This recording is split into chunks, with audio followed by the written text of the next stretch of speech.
Hello, hello, hello, and welcome back to Small Bites. Thank you for coming back each week, for listening, for learning, and for doing your best to make a more welcoming classroom and campus environment for every student every day.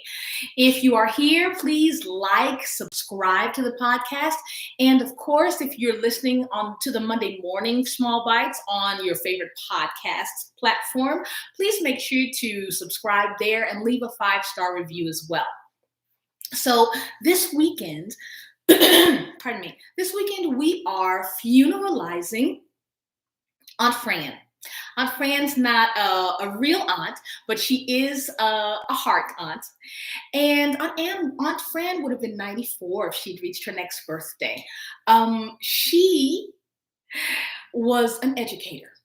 And she was an amazing educator by all accounts. I had the friend of knowing Aunt Fran. You know, we like to think of seniors as little old ladies sitting and knitting and being kind to everyone. Honey, Aunt Fran was a pickle. Aunt Fran told me about teaching at an all-black high school, most of her career, a large chunk of her career, in Fort Worth. And hey, Keisha, hey, Tracy. And she talked about how important it was, the strength of the Black community. Being born in a on paper at least, a post-Jim Crow world in which integration was being pushed, I didn't know that there were also some things that we lost in integration. You know, I had access to things that I would not have had, but there were some things that Aunt Fran let me know about that told a different story. For example, all of the homecoming kings and queens were Black. All of the valedictorians were Black. You didn't come in and compete and possibly get your spot or possibly not get your spot. I have a friend who moved in high school to an integrated school, and she didn't believe that he was writing at the level he was because she didn't believe that Black people could have that kind of a command of the English language.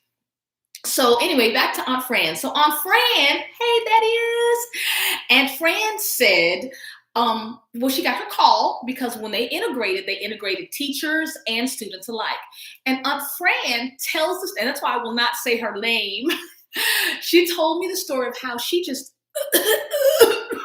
she had some terrible illness come on her.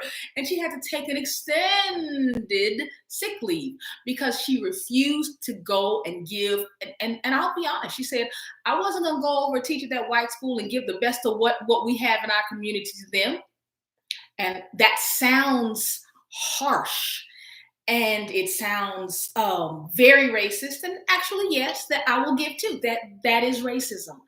However, it was the time that she was brought up in when everything we did had to be by us and for us. There was no looking for help outside or going to the white university, at least here in the South. And there were, of course, other pockets in the country where people had other experiences.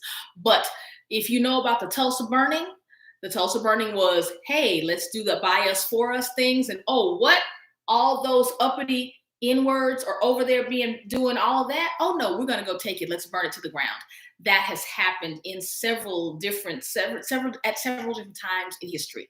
So Aunt Fran was just saying, I'm not going to give all that I have to someone else. I am here for my community. And so she took an extended sick leave and did not go and integrate the school. And that's kind of, if you look at hedrick.com right now, all of the links and resources will be there, but you'll see a picture. And you'll see a little 4th grade Hedrick Guillory at that time. You'll see me in my classroom. And in that classroom, I am what they called back in the day, oh, I see you're the only little speck on there.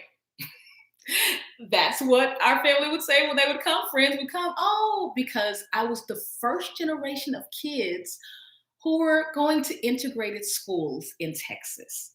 And that's a big thing because when I talk about belonging and inclusivity, I don't just talk about what I've read and all of the wonderful things that I know from my education. I talk a lot about my lived experience. And the big thing about that is we can talk about all the big bad CRT, race politics, even stuff like the gay agenda. And we can talk about all those things, and we can get angry and we can get polarized. But I don't care which kids belong or not, whether kids belong or not, says no teacher ever. So I really try. I am doing an 8-part series on finding your blind spots, my book that's coming out in December.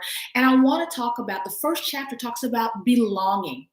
The bottom line is that we want our kids to feel like they fit in, feel like they belong. And the first chapter talks about that. And this week's resources are all about making sure that your kids can say, yep, this is where I fit in. I see myself reflected. I feel myself validated. My teacher cares about me. The people around me esteem me. That's what belonging is all about. And that, don't think about the politics. Don't think about different agendas. Don't think about left wing, right wing. Just think about how you can make every child have a sense of belonging every day. And that's what made Miss Aunt Fran. She said, she went on to talk about how she just doesn't belong there, and that was a big part that she probably didn't share. Her own sense of, I don't belong and I'm going to be rejected, and it doesn't matter how good I am, I'll never fit in. And there are kids that it may be black and white or not. It may be about gender or not. It may be about culture or not. There are kids who are suffering from depression. There are kids who are simply just different, march to the beat of a different drummer. And those kids need to know that they belong. So with that, I'm going to go ahead and go to the Friday 5 for tonight.